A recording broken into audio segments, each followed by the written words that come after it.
Do you think that doing alcohol is cool? Hi guys, welcome back to another Office Analysis starring Michael Scott. I know you've read the title and you are curious, but before I get into this, give me a like or I'll clockwork orange your eyes open, making you watch while Phyllis and Bob Vance bang in the bathroom. I'm kidding, but I'm serious. And be sure to comment below your thoughts on this analysis after the video, but without further ado, let's just jump into it. When I started this project, I'd made some odd observations that led me to believe that Michael Scott could, in fact, be an alcoholic. I mean, he fits many of the behavioral symptoms, such as aggression. No, God! No, God, please, no! No! No! No! Agitation.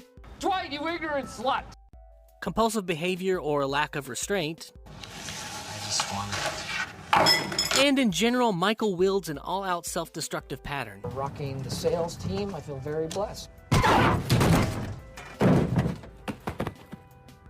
The Googles and the Wikis told me these are definite signs of possible alcoholism. But, of course, I'd need to dig deeper than just matching up random behavioral issues Michael has. After all, these behaviors are also describing teenagers or old people. So I studied and studied, aka watched the show on a loop. Noticeably, a very common theme throughout the show is that Michael turns towards alcohol to help him cope. Now, I've been known to crack open a beer or two after a hard day at work, but Michael seems to gravitate towards alcohol the moment something is super stressful, or leaves him remembering that he's lonely. And he is lonely, but we will come back to that later. One of the first times I noticed his gravitational pull towards the beverage was his relationship with Jan. After all, the initial get-together was after Michael drank with Tim Meadows' character all night, boring Jan to tears, but somehow pulled the sail out of his ass. Jan was excited, Michael was drunk, they let Tim Meadows drive home afterwards, and he was probably fairly drunk. It's a little odd. But Michael and Jan first make out directly after this. Michael goes with Jan, with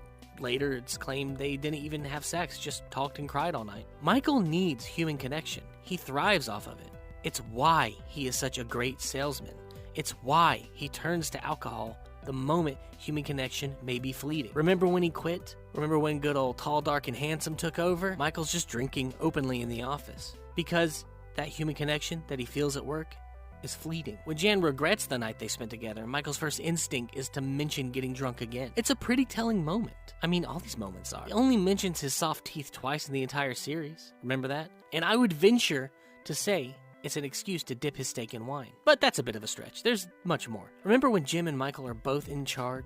The entire office is just mad. There's a small scene where Michael, well, just watch. I used to have to do this part alone, and it was the worst. I have something I would like to give you. Michael, come on! Michael. Michael, you cannot just keep avoiding Thank you. What's in here?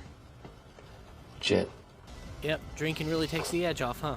Also, let's face it, you'd have to be somewhat of an alcoholic to invent the one of everything. You know you're on that path if Meredith, the office drunk, loves your invention.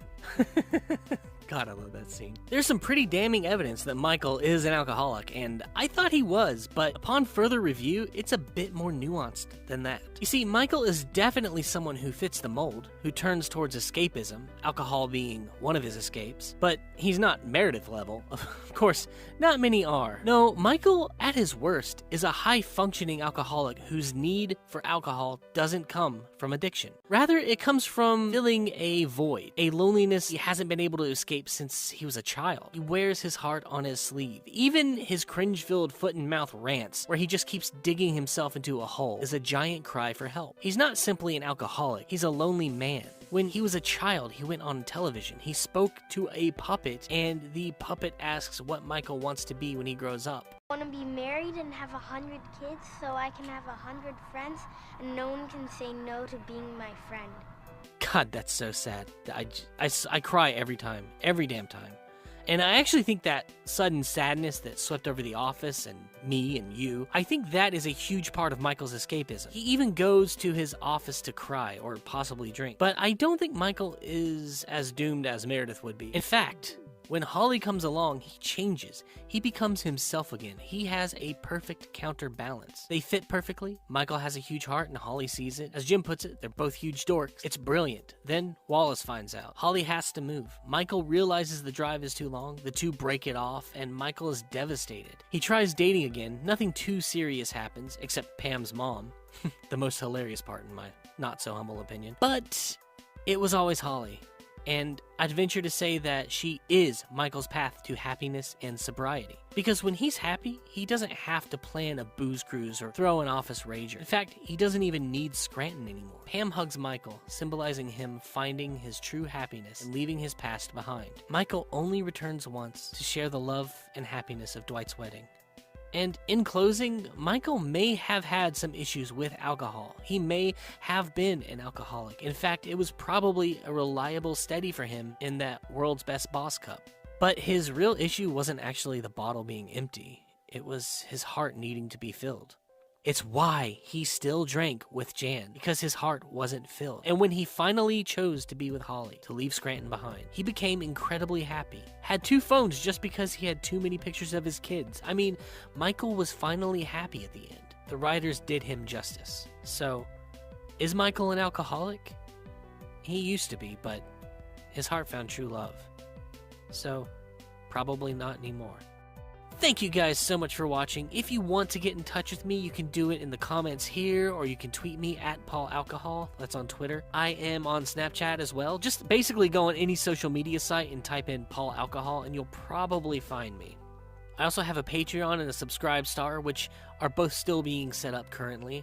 Basically, I need to get on that and make sure I have all the tiers set up properly for you. Feel free to donate. I also have a PayPal link. Every link will be in the description down below. So, again, much love to you guys. Thank you so much for watching.